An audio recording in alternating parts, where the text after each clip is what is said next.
That's actually pretty good. I didn't know what the end game was there. I don't know, but that probably should be the end We game. need a fourth to come in and actually sing it. Putting it at the end of the episode. Where's the fourth in our barbershop quartet? All right. Billie Jean is not my lover. Whoa. She's just a girl Michael? who claims that I'm the one. Sean just moonwalked. Oh my god. Kid is not my son. Now he's grabbing his crotch. I don't like that. I'm not there. But where did this monkey come from? Bubbles? Bubbles! Bubbles is here. Wow, that is a hard transition, but we're gonna do it. Shimon there. You think you bad? You ain't bad. You ain't fat. You ain't nothing. That's more where we're at. Nice. Yeah, Weird Al Yankovic Yes. is here. Yo, man, ding dong. Ding dong, man. Ding dong, man. Ding dong. I got a slice of pizza around here somewhere. Nah, man, I'm good. Well, dear listener, if you can't tell, we are 2 casts into 3 casts deep here tonight.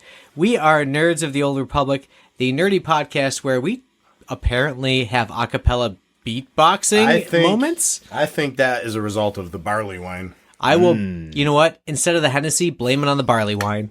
100% blame it on the barley wine there. Blame it on the barley wine. That's right. Yeah, we are the nerdy podcast where we do these sorts of things. You're welcome because you get what you pay for. Honestly. Let's go there. Yeah. Right? Well put. Yeah. I'm Adam. I'm Sean. And I'm Mike. And we are here tonight to talk about the one, the only Princess Bride. Mm-hmm. Yeah. Yeah. You know, do we always have to go in the same order? Well, I don't do show notes, so Yeah. I keep it in the same order so we don't get confused. Would I you know, like but to reverse it? I always feel like I'm like 2 and Mike is 3, and I feel bad. Like I'm putting him at the end. Okay. Well, see, whereas I thought of save the best for last. That's okay. exactly what I told Mike on the side. So you're he cool with knew. it? Because I know you got to go first. You're like, I you're our don't leader. have to go first. Yeah, but you're the first one to charge into the burning building, and we follow you reluctantly. You shouldn't do that, by the way, because I'm 100% going to get us killed. I feel bad. Mike, you're cool with that? I mean, yeah, again, best for last. Is that Yeah. not what you guys were going First for? is the worst. Okay. Third is the best. I'm the most mid of the 3 of us. All right. Yeah. I got you. I'm reading The it one on with the clear. hairy chest. Is it just my headphones, or do I sound like echoey to you guys, or like No. a few show notes, listener? We're working out here. I think you're okay, actually. okay. From all what right, I it can might hear. just be something in my. I'll fix it in post. We're good. Okay, Yeah. very cool. Yeah. If anything, it's a very sci-fi echo, like type of a thing. So Yeah, like- Perfect for the Princess Bride. yeah, Echo sort of thing. yeah. Yeah. So let's do it again. So Adam, Okay. Sean, and Ready? All right. I'm Adam. no. Oh, you want me to go to? Again, You want in me to go, the- Sean? in the same Okay. order? Yeah. All right. This barley wine was Yeah. very effective at getting me drunk. It was, and we got wine and whiskey coming up, so it's gonna be a great evening. Wow. I'm so stoked. All right. I guess we're Nerds of the Old Republic, and I'm Adam. I am Sean. And I am the Dead Pirate Wobble. There it is. Well played. I'm glad somebody. For a while, I was going to be like, "My name is Nerds of the Old Republic, and you've killed my father. Prepare to die." So many great one-liners from this movie. Oh, yeah. I can't wait to talk about it. But before we get there, if you've never listened in, we always do some sort of themed food and drink. So in front of us is what I'm calling Venzini's Smorgasbord, which is really to say meat and cheeses, from the Sicilian paradox here Yeah. as we go. And Never eat meat and cheese with a Sicilian. I know that you know that I know. Right? So good. Oh my gosh, so many good things to talk about coming up. But before we get there, if you need a little inspiration for what to eat and drink while you're watching the movie, like we said, meat and cheese board, obvi. But also, Mike's got a wine here. What'd you bring for us, sir? So I picked an Italian wine because Florin, right? Is that the name of the country Yes. in Princess Bride? Is obviously supposed to be Italy, so I went with an Italian wine. And this is called Rosso di Montalcino. And I know you listeners at home couldn't see me doing the obligatory Italian. Yeah. hands, Trust us, he did it. but Yep. and I'll go ahead and read the show notes, and I will I'm sure, botch it completely compared to our resident. No, Mike, you have a very mellifluous voice. I think it's going to come off. I don't even well. know what Sonorous. that word means. That might have been an insult. So these words are really small, so I'm trying to get it in the light here. So, all right. So the wine is a 2023, and it says our pioneering research, which is a good start. Pioneering research. It's not what you expect in tasting notes. Nope. The word research uncovered a few clones from several hundred that are ideal in producing an elegant Rosso di Montalcino. These clones were registered and shared with all. I don't know that these are tasting notes with all producers. Helping raise George Lucas? Was there a trade squabble here? Yeah, there's something about a trade embargo. In worldwide fame, aged. Okay, here we go. This sounds right. Aged 3 to 6 months in barriques. Is that like Italian for barrels? Our wine is complex with hints of. All right, here's the tasting notes at last. You got it. Notes of cherry, licorice, and cedar with a velvety finish. Cherry, hickory, and cedar? No. Licorice. Oh, Licorice. and Licorice? cedar with a very. I would take hickory over that. Are we in for another absinthe tasting? Oh, and also on the artwork on the bottle was another motivating factor here. There's like a sort of medieval, sort of night adventuring. Type Yeah, of it's a thing, perfect. So Holding it the seemed banner. to fit. All right, so I'm going to do a tasting pour first, and then we'll go back and do glasses. Thank you. I usually don't drink. Adam, you have I lost my glass. vessel There it here. is. Yep. I usually don't drink wine that's less than 5 years old, but I'll make an Wow. Sean is the resident wine snob. exception. Yeah, right. The man who was repeatedly encouraging that we buy a box tonight. I think We just want to watch out for your wallet. That's all, man. a box is an uncelebrated form of wine vessel. Now, there are some decent box wines. 100%. I'm just going to say, to Montalcino, if you need someone to write your tasting notes, there are 3 individuals here who would gladly take your money to do so. I will say that this smells delightful. This smells like the type of wine that I really like. It's got a medicinal nose. Well, that's the licorice. I think that's the licorice because I am getting strong licorice hints. It's on the spicier side. Like there's like a little pepper. A little bit, yeah. Maybe clove. Very earthy. Ooh. That it smells like wine I like to drink. All right. All right, let's give it a taste. So as I want to say like cherry, like licorice, maybe cedar. I think you nailed it. Yeah. Is that a Cabernet Sauvignon or No, this is a Montalcino Montalcino? I don't know by enough about Castello wine. Banfi. It's a little bolder than a table wine, but it's It is a blend. Let me see if I can get the breakdown here. What's the terroir on this one? I do not see. I do not see like what grapes are involved here. So no, Oh, that's okay. but it is a blend. It's a red blend. So Does that say It's definitely enjoyable. Does it say Welch's on the side? This is not a Finger Lakes wine. I will say that. No, I it's got not. this fancy bottle and then I just put some really like, cheap grape juice in it. He defrosted the concentrate That's right. earlier today. I'm actually running an experiment on you guys. I'm going to see if you act drunker the more of this you drink, even though there's no alcohol. No, in All right, we'll fairness, pour some glasses here. it's spicy. Yeah, please. It's a little Yes. dry. It's not. Yeah. It's not like oh my god, I need some water now. Dry. Thank you. It'd go really great with a steak. Honestly, this is yeah. This is good excellent. red meat wine. Yeah. Yeah, I am impressed.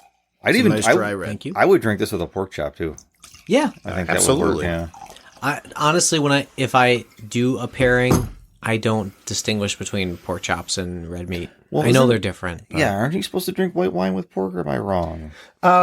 It depends. No, not specifically. No, I would say a lighter red, probably like a Pinot Noir. So pork is kind of like the bisexual meat, yes, whereas It's like open to everything. fish and chicken is white, and beef and sheep is red, right? you know, though you drink the wine you like, honestly. True. And if it's the type of thing like fish, you know, if you're having like salmon or something like that, but you like to drink red, then you drink a lighter red. You drink a fruitier Pinot Noir. you just know? get judged by everyone around you.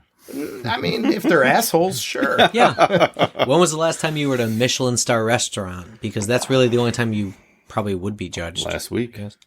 Good for you. You went to the one across the border. There is a 3-star Michelin Is across there? the border. Where?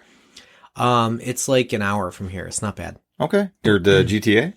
Yeah, G tier. Hamilton would be about an hour. Or?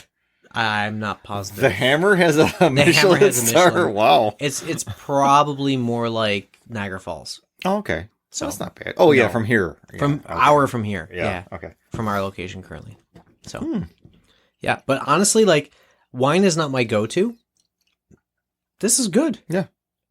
Yeah, this is the kind of wine that I appreciate. It's a drier red. You taste the dryness on your tongue after you swallow. That's how I know it's a red that I tend to enjoy. It's definitely not a $2 chuck. No, which is what we joked about buying in the first place, knowing that Mike would not buy a $2 chuck. I think we need to do like Night Train one of these days or something like something. Maybe we can get like one of those what are those 1.75 liter jugs? Oh yeah, and then you put it in a brown paper bag and you pour it from the bag. That's I am the cast member who brought Jenny Light one time for us to drink. Yeah. So I like a little bit of high, I like a little bit of low. Yeah, all bring something to the table. That's right. I almost brought PBR infused cheddar. But I thought it was too much cheese because, Well, we do have wine with our cheese. That's true. That's true. Or cheese with our wine. Yeah. A lot of cheese in tonight's content, both on the table and also coming out of our mouths. I'm not going to poop for a couple of days probably after all that cheese. You could easily eat the olives and not have this issue. That's a good point. Right. We'll make our choices. This is a good wine, though. Thank you. Yeah. Yes, I'm impressed. I think this is a very good one. It's a good chaser for the barley ale. Yeah, it's a lot lighter than that. So we're to the point in the cast where we normally talk about our histories with the movies. And I have to admit that I was aware of Princess Bride, but it's actually one of my wife's favorite movies. Whoa. What? You never saw it before this? No, I saw it before this. Oh, okay. But you know how you can have a real deep history, or you can just it was on TV and I watched it. I gotcha. 100% watched it. I know I watched it before marrying my wife, but once we got married, we purchased the movie and our sons watched it a couple years ago and they loved it, as you should. Yes. Okay, so cast over. Sorry, no, I'm just kidding. But that's kind of where I'm at. I had it in my life, but not really until, my current family, in which case then really became a bigger part. And we can quote it and that sort of thing back and forth. I'll go next because I'm sure you have the richest history. Oh, just because I'm older than all of you? Mike always goes third. Let him go second. Fuck that. That was a power move right there. Yeah, that was. No, I shockingly did not see this movie until just a few years ago. I thought it was going to be a Ghostbusters situation. Oh my God. Where were you in the 80s? He was doing his own thing. He was reading H.P. Lovecraft. H.P. Lovecraft. That's what he was doing. No, pop culture started for me, other than Star Wars, basically in the early 90s. There was nothing from the 80s that I was into for a lot of my life. And I've spent a lot of my adult life rectifying that. But anyways, The Princess Bride was one of those movies that people who know me and know my taste had told me for 20 years, oh, you must love that movie, or would quote that movie to me or whatever. And I would say, oh, I'd never seen it, and be like, oh my God, you would love it. You have to watch it. And I am embarrassed to admit this, but the name of the movie is the thing that it wasn't a thing where I refuse to watch it. Because it's Princess. But it was The Princess Bride. It wasn't something that hooked me. You know what I mean? I wasn't chomping at the bit to go watch the movie. I feel that for sure. So I had a student who was floored a few years ago that I had never seen this movie. And brought the DVD to me wrapped up for Christmas as a Christmas present. Wow. And as high school teachers, we do not get gifts. No. So I was at that point I was like, well, I'm obligated to watch it. 100%. So I brought it home and I put it on, and I knew within minutes I was like, holy fuck, bad mistake on my part to have never seen this. That's a miscalculation. I knew, just a gift you get as an adult. And I knew I would love it minutes into the movie. I was like, this is fucking great. And so I've seen it a bunch of times since then, and it's become, to me, it's just an unbelievable masterpiece. It's one of my favorite movies, even though I only saw it for the first time recently. Wow. Glad you could have favorites as an adult. New things can still come along, even if you haven't seen them yet. New old things, for that matter. Yeah. Well, great is great whenever you encounter it. Agreed. Yep. Sean? If I first of all, not surprised, but also flabbergasted that you had never seen it before. And I get the title. I It can be I was gonna say my experience with this movie is similar, like a almost a little bit of Adam there, because I also shared it with my kids, and I remember them being like, "The Princess Bride," and like they had this like feeling of like, "What are we watching?" You know, they thought it was gonna be some cheesy romantic story or something, and I'm like, Right. "You're gonna love it," and Right. I just kept saying, "You're gonna love it," and they did. I remember seeing it in the theaters when it first came out. Wow. Yes, I'm old, cast Good listeners. Lord. What year was that? 1971? It must have been 88, 89, 32? I think. Was it 88, 89, something like that? I'll look it up. I'm the buns man there. But I remember going to see it and having the same feeling. My mom telling us, we're going to go see a movie called The Princess Bride. And me going like, in my, 8-year-old way going, the fuck? You know, like, I remember going like, oh, I don't want to go see a movie like that. I mean, like, thinking it was going to be super lame. What year? 87. 87. Okay. So I was maybe 6 or 7. It had to be kindergarten for you, man. But I remember I was like 2. my mother exposed me to some pretty good shit back in the day, like Indiana Jones. Good taste is good like, taste. Stuff like that was really good. And I remember going to see it and just being enthralled with it, buying in instantly to every single aspect of it. Oh my God, this is so great. It is, in my pantheon of movies, I count it in the tier of perfect movies. Yeah. It is a perfect movie, and that is a rare achievement, but it absolutely deserves that praise. It is perfect. And 35 years later, I had the same experience as you. Perfect. Yep. See, it transcends time. People will watch this movie in 3,000 years. They'll dig it up in a desert somewhere, and they'll watch and go, "Wow, that was really entertaining." Peak humanity. Yeah, Right there. Right. And this is the rare cast where we've already said, yes, yes, yes. Right. Like, why aren't you watching this movie right now? Doesn't happen very often. No. Cowboy Bebop was one. yeah. Run, don't walk to your local Blockbuster. Get The Princess Bride. It's family video. Enjoy it. Yeah. Yeah. Yeah, no, so really we're just here to talk about the glory that it is and what we like most about it at this point, because I mean, if I'm looking, the Rotten Tomato score is 96. It should be higher. The fuck? Let me Yeah, whoa, who are whoa, the 2 critics whoa. who gave it a negative review? Let me just double check so tomato meter is 96, popcorn meter is 94. They're both wrong. It should be 100. Yeah. It's But funny. that's unheard of nearly though in Yeah, Rotten that's Tomato, true. to be fair. I've reached that point now with this film where, like, the little things about it that I never noticed when, previous watches that get me, like, I don't know why, but I never put 2 and 2 together that Buttercup is Jenny from Forrest Gump. Yeah. Like, it's like totally different kinds of characters. Like, what? And then, like, how Carrie Elways is, God, he is dripping Riz, as the kids would say. So good. Is that how you Aura say his for last name? months. God, Carrie Elways, yeah. Yeah. That and Robin Hood, Men in Tights, Right. are Yeah. like high watermarks for just epic performances. But he didn't do anything else. Like, No. really, almost nothing. And I'm like, my God, the guy could literally, like, reach through the screen and pull anybody he wanted through there, man or woman, and they would be enthralled with him immediately. He was the Val Kilmer character in Hot Shots, if you remember that. Yes, I yes. do. He did a lot of parody comedy. It's, like, beneath his ability, in my opinion. I mean, those 2 movies that you name, he is so good. Yeah, like, what happened to him? But then you got Andre the Giant. You've got the Spaniard sword fighter. Yeah. I can't think of the guy's Mandy name. Patinkin. Yes.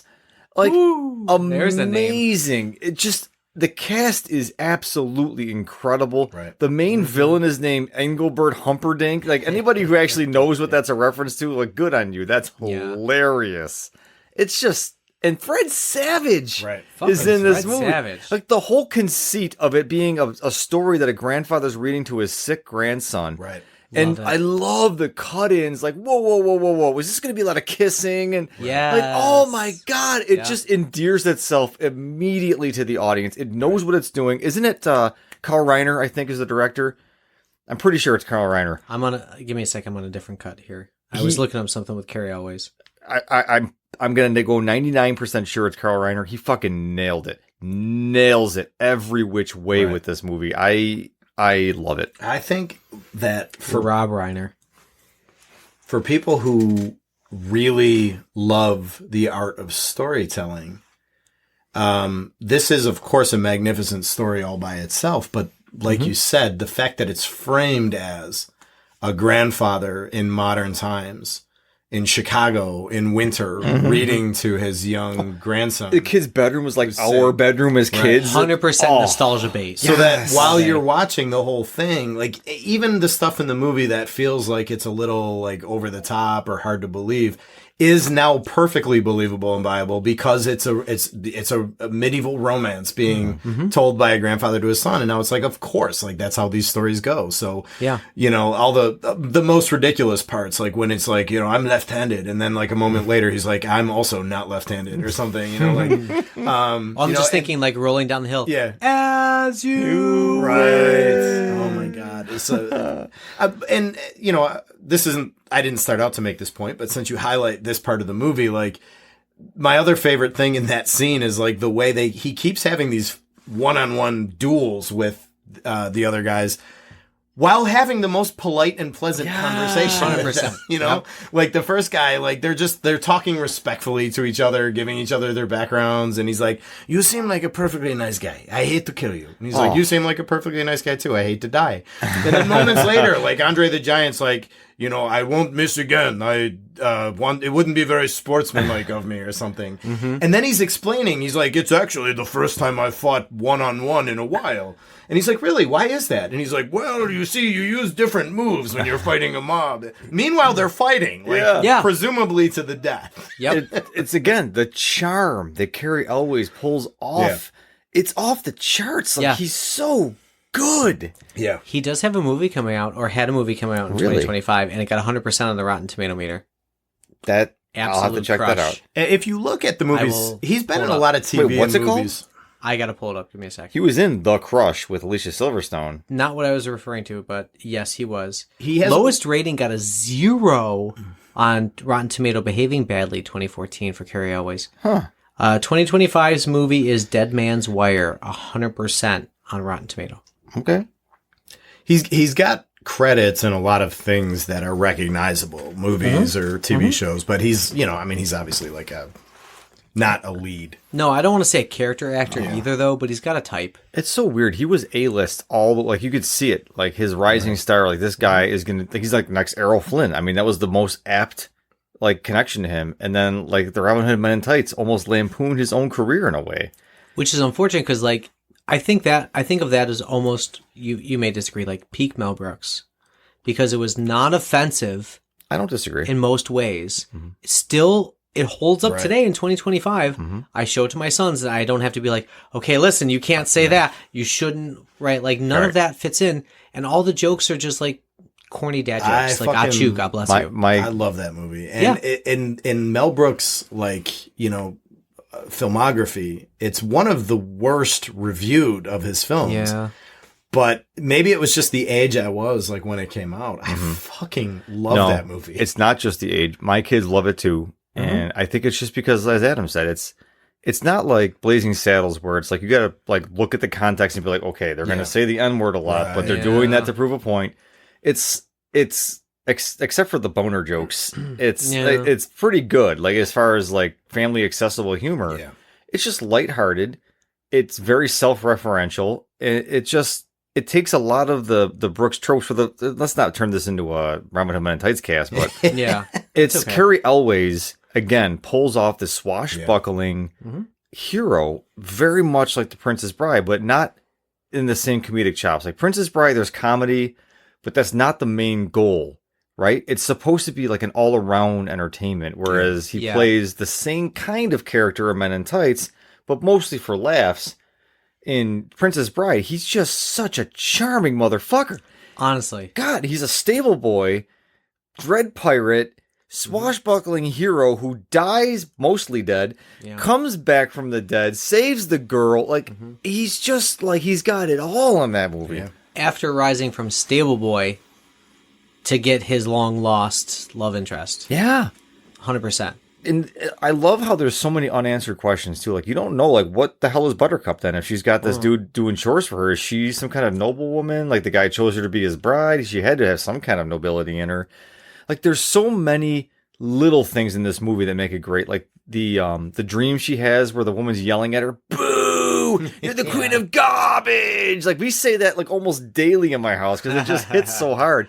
Or like the Billy Crystal. Like his whole thing is forgot just he was in this until I hilarious. watched the Oh my cast. God. They covered him up so well, and I can't remember his wife's name in that, but she's another one of those amazing. I think she was, she was Latka's wife on Taxi, but I can't think of the name of the actor. But she was fantastic too, and just like Carol Kane. Yes, Carol Kane, awesome comedy legends, and like he's only mostly dead, and he's playing like this basically like Jewish healer, right? And it's just hilarious. You're right, they cover him up so well, and then but as soon as you hear his voice, you're like, oh, that's Billy. That's Oh, but he's so good. Yeah.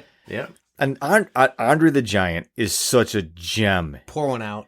Dude, yes. Like his delivery of everything in that movie is so dry, and it's like, but he's the straight man yeah. in the movie. Yeah, it's crazy. This role makes me want more Andre the Giant film roles. Unfortunately, I think this is the only one because he passed away. But just the like how good he played this role. Yeah. Like you loved the guy immediately, even though you knew he was one of the bad guys. Right. Yeah, they did such a good job of separating him and. But he's not really a bad guy. No, he starts out in that role. But right. What are their names? Just what are paid muscle. The Giant and the Spaniard. What are their names? Inigo Montoya. Inigo Montoya. Thank you. And my name is Inigo Montoya. I forget Andre. I just think of him as Andre the Giant. So I have a giant and a Spaniard. Right. I can't think of their. Anyway, they are immediately, almost from the beginning, like okay, these guys aren't really bad guys. Yeah. You knew that Vincenzo, whatever, or what's his name? Inigo Vincini? Montoya. No, Vincini. No. You knew he was bad. Right. That he was not a good. Like again,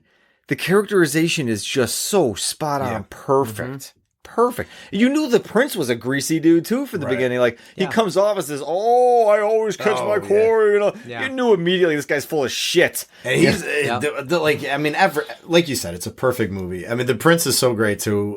There's the part where he's trying to track him down, and he's like, "If anything has happened to her, by the time we find her, I shall be very put out."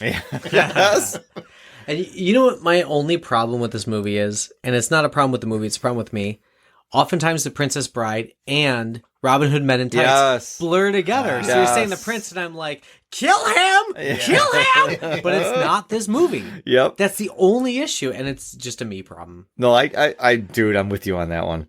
But just to put a head on the point, like just the constant cavalcade of well-chosen moments and characters and people playing them. Like even the executioner, and he's like, "Where am I? The pit of despair." Then he clears his throat. Sorry about that. Yeah. Oh, it's so good. Yep. Just so many good one-liners, and I think like a movie like this is self-aware when it has the right number of one-liners to seriousness, and it walks the line perfectly here. But the thing about this movie, one of the reasons it rewards rewatching so much is the one-liners never stop. You can keep watching this movie and discovering new lines in it that are hilarious every single time you watch it. Yep. I was dying today. I already forget all of them because there's just so many of them. But like, even the part where he's coming up the cliff. And they leave Inigo Montoya to wait for him.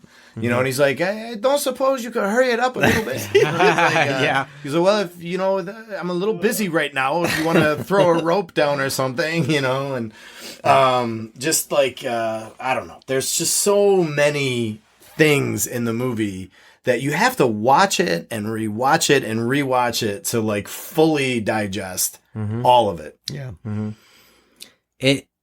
I think the one thing that really sticks with me is like, there's lots of things, but it's almost like a comfort watch in that that stuff is not that bad, that the humor is going to solve the day. Yeah.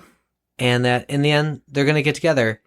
And one of my favorite things that's just coming back to me now is Wesley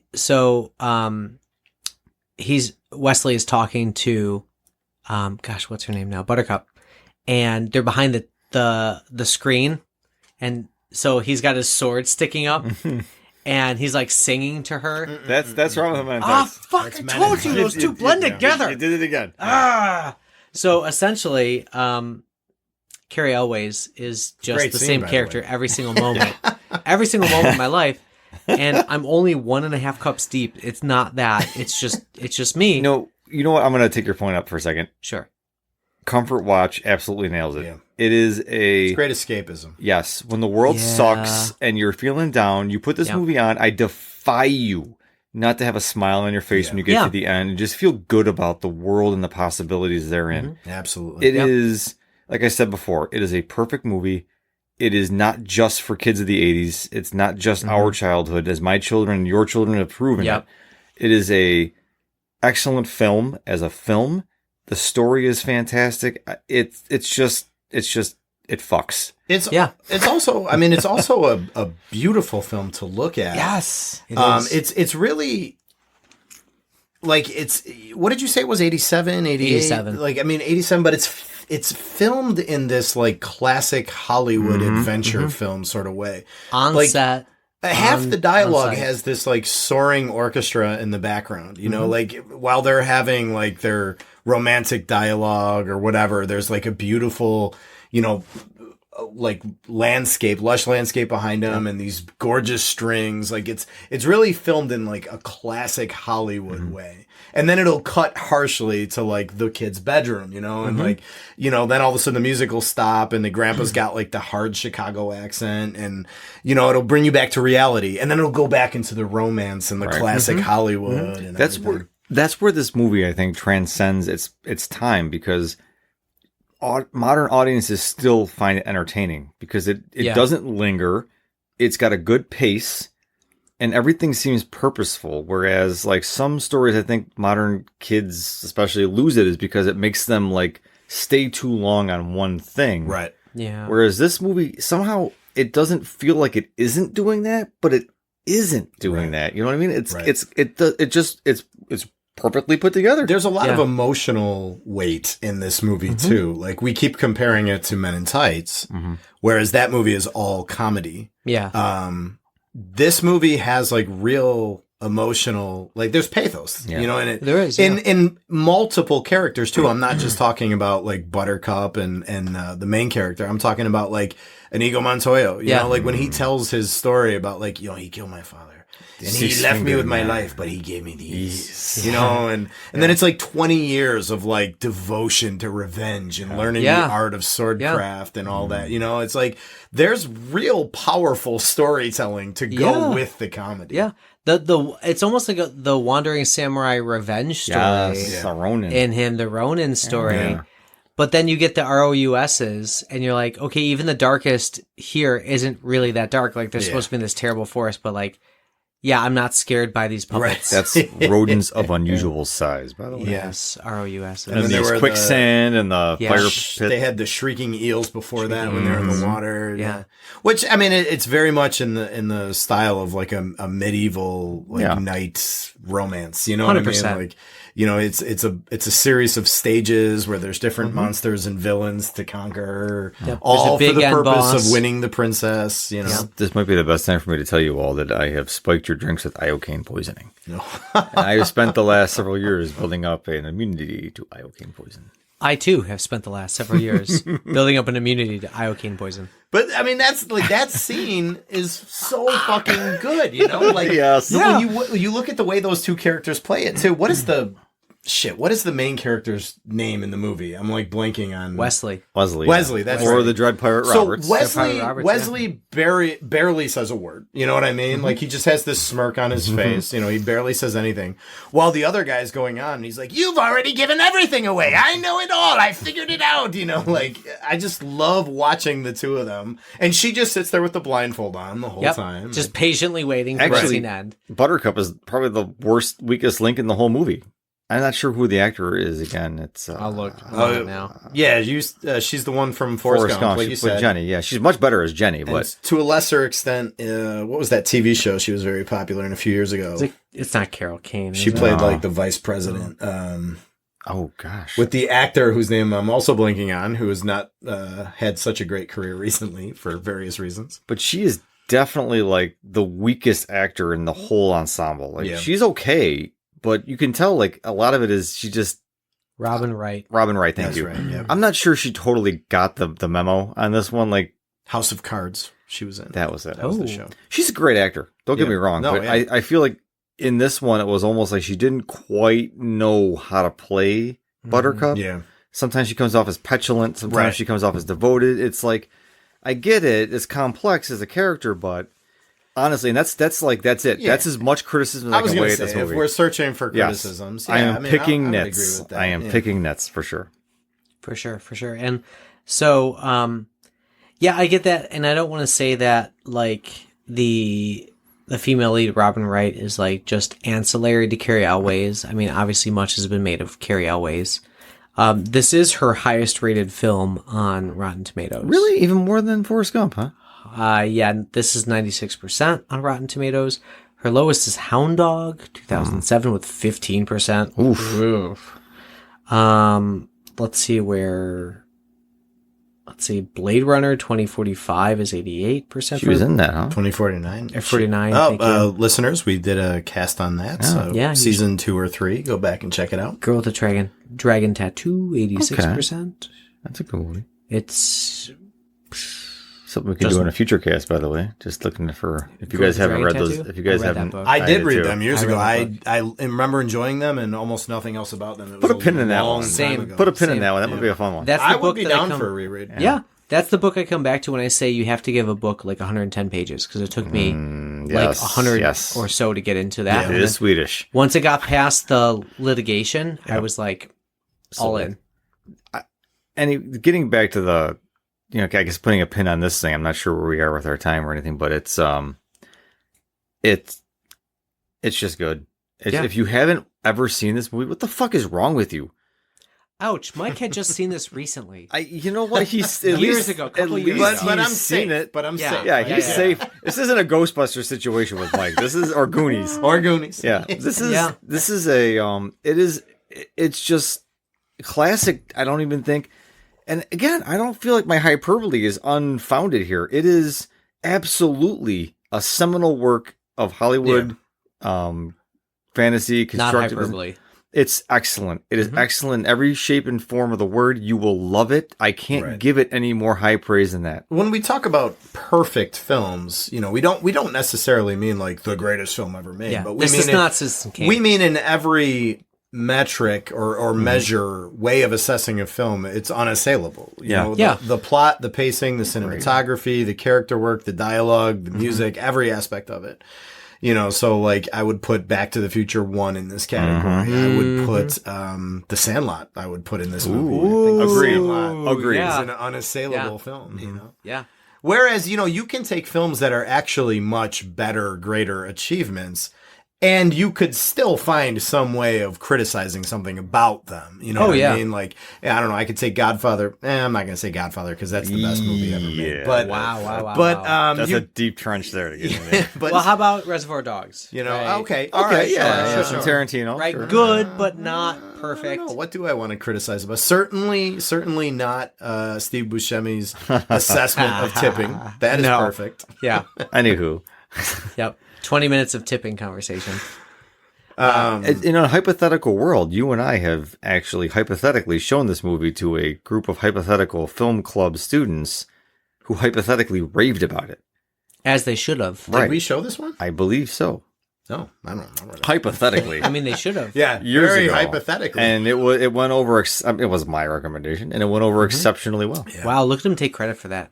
I will. Well, because- as you said, though, it's a film that holds up very well and it transcends generations. I actually, one of the times I rewatched this, I watched it with my kids who were probably 7 and 9 or 8 and 10 at the time or whatever. They thought it was great. Perfect They age. enjoyed it very much. perfect age being introduced to this story. It rewards rewatching. Like Adam, you said it best.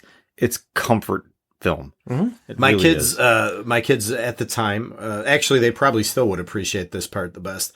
But it's the part where she's like, he did the as you wish as he fell down the mountain and she realized, so she hurled herself, which by the way, if you watch, you can, You don't even have to slow it down. You can, how do you say it, Carrie Elways? Carry Yeah, on. You can totally see it's a stunt double. Like, it's yeah. not Yeah, it's even not him. subtle. Like the No hair is chance. different, everything. And But I love it for it. beside the point. So they rediscover each other and they go in for the kiss, right?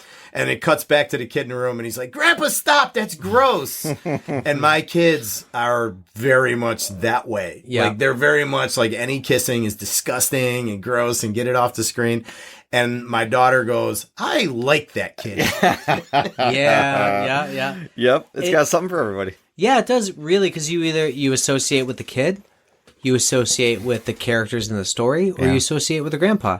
And I'm old enough to start associating with grandpa. You know that Yeah. that's another excellent point, Adam. It's got so many levels of enjoyment. Like you either identify with the person who's like, "Oh my god, what am I watching here?" Yeah. Oh, well, that No guy more gets kissy it. movie. Yeah. Or you identify with the story itself, and you're like, "Oh, I love romantic fantasy." Or you're with the grandpa, like, "Oh, give it a minute, you're gonna love it," you know? Yeah. Yeah.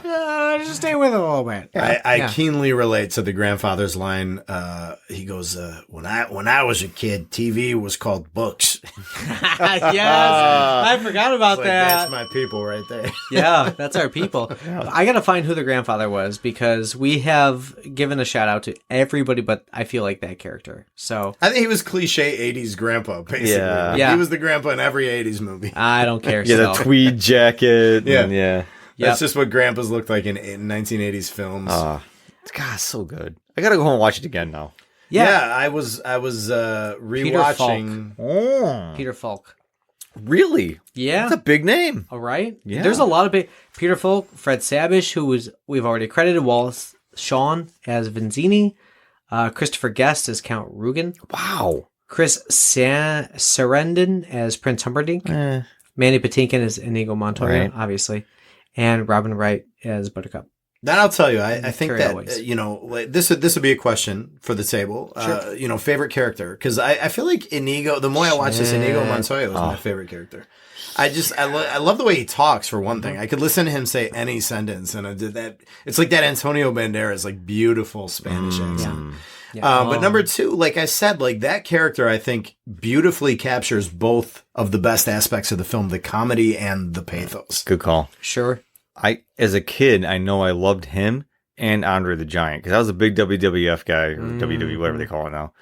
And I used to, WWE. and I used to always root for Andre versus Hulk Hogan because I just like the fact that this dude's massive. Like, you seen pictures of Andre the Giant holding a beer can in his hand? Yeah. It's like a toy. Yeah, it looks like a shot glass. Before you continue your point, to the point you just made, in the scene where he's fighting Wesley and Wesley's on his back, and he's slamming him into the rocks, there's a shot where you can see his head right next to Andre the Giant's head. Oh, yeah. And it looks like a baseball next to a basketball. Yes. Like it's shocking. He was literally a giant. And just how, I don't know, just how beautifully he played the role. It made you go, like, I want a friendly giant in my life. Yes. God. Yes. He was not a bad guy. No. He was just a giant who needed a job. Yes. I very 100%. much enjoyed the way he would just shrug off the Sicilian guy's abuse, you know? Yeah. He's like, that word you keep saying, I don't think it means what you think it oh, Inigo Montoya says that line. That's a great line. He said, you're right. yeah. Yes. He goes, that was it. You keep saying that word. I don't think it means what you think it means. Inconceivable. But when they're climbing up the rope and they're like face to face and he's like, he's gaining on you. You're supposed to be so strong. And he's like, I'm holding 3 of you. Yes. Something like that, he just shrugs off all the insults, Yeah. And so matter of factly, like he's not bothered by it. Just calmly. Like he's just such a peaceful giant. As much as Carrie Elway's character makes me question my own sexuality. As it should. As it should. I gotta go. The 3 henchmen, like even Vincini, those are my favorite because they're just the most entertaining out of the whole thing. I love those guys, especially the 2 of them, the Spaniard and the Giant. They are fantastic.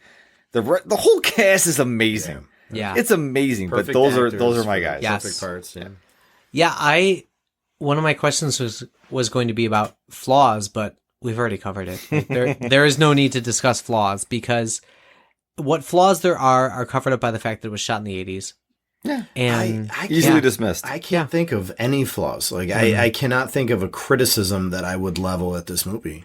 I think it's self-aware enough that if you were level criticism, you could say, no, it was just goofing around about itself. Right. And And like I said before, like it's because it's all framed as the grandfather telling a story Right. to his kid that it's like it excuses all of the over the top shit. You know, 100%. like I can't think of anything that I would look at this movie and be like, that could have been better. I can see a kid now going like, "Oh, the ROTUS, they look like they're dudes in costumes. It's so obvious." But you're like, "Yeah, but Yeah. it's silly, right?" Right. Yeah. And even my kids were like, they just completely bought in. They're like, "Oh, I get it. Yeah, it's silly." A grandfather who is comforting his sick grandson is not going to tell a real scary story. Right. So there's some stakes, but it's not like, oh my God, they're going to kill every character. He was This is only not mostly dead. Yeah. He got better. Yeah, he gave him a pill. He was To mix good. my metaphors here. That's a Monty Python reference, a very good one. Yeah. I'm gonna give you a bell for that. Dude, when you think we about it, should do Monty Python. We for could the totally do Monty cast. Python. I can see where your Men in Tights confusion happens a lot because like so many plot elements are the same, like the lifesaver, the way they Yeah. save Wesley. Like there's so many. Yeah. Yep. Oh wow! I would love to do Men in Tights for this cast. By the way, You That could is- sign me up for that all that is good day. fucking- We started this cast. God bless you. With a Brooks family property. Maybe when we know it's over, we end with a Brooks family. We just do like a Mel Wow, Brooks that's how we know it's retrospective. over? You just got deep, man. Wow. Yeah. So if That you would don't book know, on nicely. if you don't know what Sean is referring to, so World War Z is Mel Brooks's son's Max yeah. Brooks's book, which was turned into a movie starring Brad Pitt. Brad fucking Pitt Yeah. Uh-huh. as the action hero. They totally fucked up the book in the movie. But regardless, like, yeah, that's how I know. So that's going to be code for we're done, right? Is when we do We book in with another Brooks. another Brooks. But I'll tell you, the Okay. point I was making before about Princess Bride, about it, the more you watch it, the more you notice. I am so far down that well with Men in Tights. Like, Same. the obvious jokes, I don't even want to talk about. Like, yeah. there's so many little things in that movie that I've moved on to. the I'm like, the that- Dave Chappelle stuff is so Dave subtle. Chappelle is Oh, amazing. It gave us Dave Chappelle. Good. Oh my god! One of my Yes. favorite parts is when they're starting the Royal Archery Contest, and that guy's voice just keeps going up an octave. The Royal Archery Contest is about to begin. Yeah. Blinken is The old best. man may go first. The rest of you can bugger off. Yeah. Blinken, Yeah. how'd you do that, man? I heard that coming a mile of the way. What? Who said that? Yep. Did you say Abe Lincoln? No, man. I said, hey, Blinken. All right. So we're gonna put a pin in Robin Hood Men in Tights. So, yeah, when you hear Mel Brooks on this cast, you know it's the end. Oh, I see. I want to do it, but I don't want the cast to I end. don't. Yeah. Same. Yeah, but here's the thing. Okay, look, same. Mel Brooks is almost 100 years old. I think he's got one more movie, Spaceballs 2. have to do Spaceballs 2. Spaceballs. But I 100% have to do gotta, it. I gotta say, I feel like that gives us like his body of work is huge. We could do another, almost like we did with Tarantino, where we can dive into all of his movies and like almost do like a whole season on just. Fuck yeah. It could be Yeah, our final fuck yeah. season. Wow. Dude. When you keep saying final, I keep getting the impression you just want to be done. No, but I'm saying eventually, Sean's tired. eventually fine. we're gonna get to the point where we're like, guys, it's time. This is so we have not yet quite hit 100 episodes. Mm. We're close though. We're at like 70. It's like The Simpsons. We gotta get to a point where we start fucking up the entire ethos and. Did you not hear the B-roll? Yes, I'm just Sound check? So I'm referring back to it. The audience Yeah. has no idea what I'm talking about. Like they're completely destroying their canon. I'm like, at some point we're gonna rip our canon to shreds, Sure. and we're gonna go for broke, man. We're going to go against Snow Crash. Someone will be murdered on the cast. Who will it be? It's 100% going to be me. I'm dead. No, you're the leader. We can't kill you. That's why you kill me. Did you not read any of Game could of mutiny. Thrones? That's right. I'm dead. I am Jon Snow. Dun, Fuck. dun, dun. Only be resurrected again. Oh my God, Adam, your hair's not red anymore. Yeah. We'll just resurrect him, and we won't even make a big deal out of it. You We'll know just start nothing, the next Adam. episode. You know nothing, Adam. Adam comes back as this beautiful platinum blonde man with like a white cloak on. I am Adam the White. None shall I totally get the bell. There we go. Adam. Yes, that's what they called me. I am Adam the White, and I come to you at the turning of the tide. Yes. You've known me as Adam the Grey, but I have transcended myself.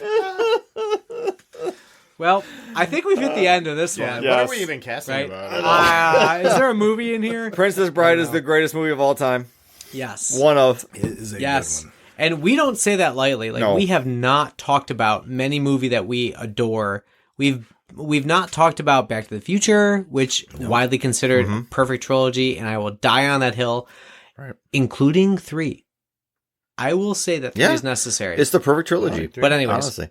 I will also say that our listeners around the world, in particular in Australia, who I know are big fans of this movie. And Brazil. Yeah, and we Brazil. see you, Brazil. I am wearing my squid underwear, my octopus underwear right now, just to represent the cast. Yep. That's an inside joke. If you get it, you know. You're a real one. Yep. Yeah. We appreciate your time and being here with us. And, you know, it's just really hard to follow up this episode. It really is. I think we need to do recommendations. Yeah, And I'm a yes. I'm a very mixed, I don't know. Yeah, Mike's the middle ground today. It's a no. Sean's a no. No, if you haven't watched, you dumbass. Yeah, you can just leave the cast. It's fine. You're not worthy. Yeah. Yes. This is rare. This is 2 in a row where we've kind of been a little more yes than no. We need a soundbite for like the rare like nerds 100% reviewed like dun, dun, dun, dun, dun, dun, like something like that where it's like, oh my god, it actually got us all interested. There it is. There you go. If you liked this cast, listeners, then what are the other ones that we all unanimously loved? There was definitely Cowboy Bebop. Cowboy Bebop. 100% Cowboy Bebop. That was a hard yes. All That three. show Fuck fucks. so hard. You could have my baby all Yes. day. Was there another one like that? Ghostbusters, right? No, you didn't like it.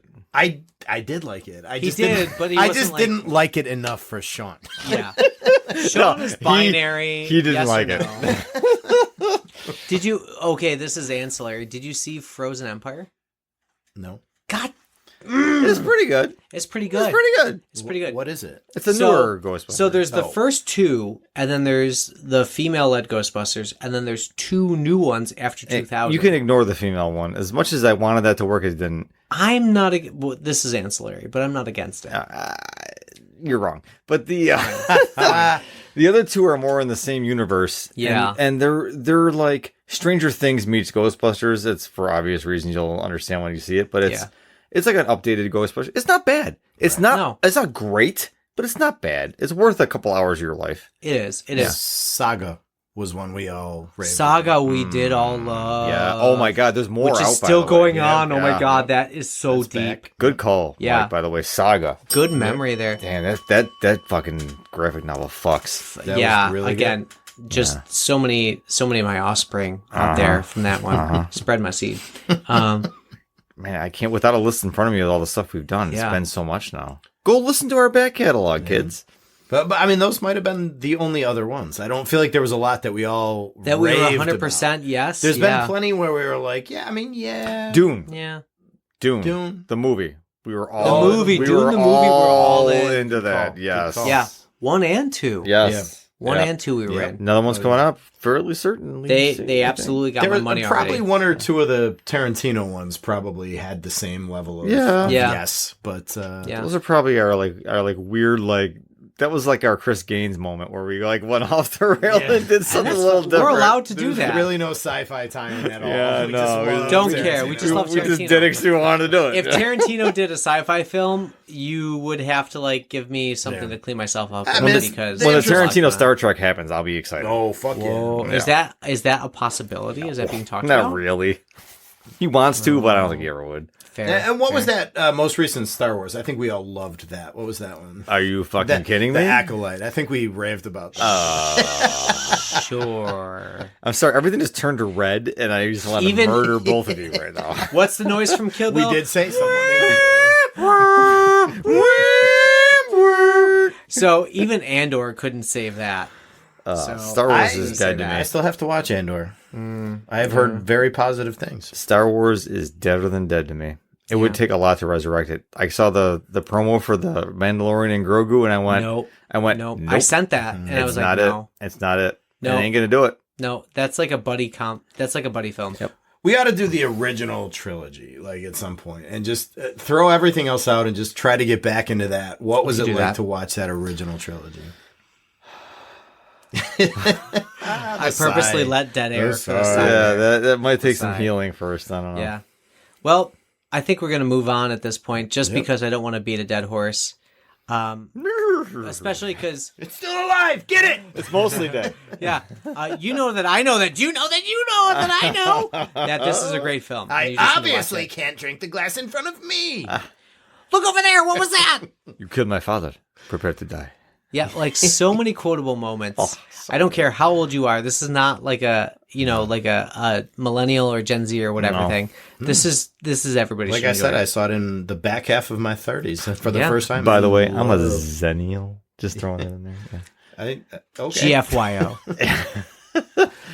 So next cast, we're trying something new for us. So looking forward to it. Yeah. Do you want to pitch it, Mike, since it was your idea? Oh, well, we've been talking for a long time without having followed through on doing some music. Yeah. So we generated a long list of albums that have some kind of sci-fi element to them, and we each picked one, and we're going to talk about some music. Yeah, we haven't talked about it really a lot, but am I right to say so? Mike, I know you and I own turntables. Sean, do you own a turntable? He I does do. now. I do now. Thanks to do Mike's now. generous recommendation to my wife for a birthday gift last year. Yeah. So And we it has are been excellent. we are all audiophiles, and I have a lot to say about the audio quality on this one and how I listen to it. Me too. The Right? fuck? Get out of my head. It's like we're friends for 13 years. oh my god, this has been that long. You guys should start a podcast. I think we should actually. So I'm looking forward to talking about sci-fi albums with you guys. We're talking about Nine Inch Nails. We're talking about Muse, and we're talking about Mars Volta. Mars Volta, which The Mars Volta. the TMV. Not Mars Volta. No, The don't Mars dare Volta. fuck around with that. So, dear Nerds Nation, we look forward to seeing you then. And until then, cheers, nerds. Cheers. Cheers. Go Bill.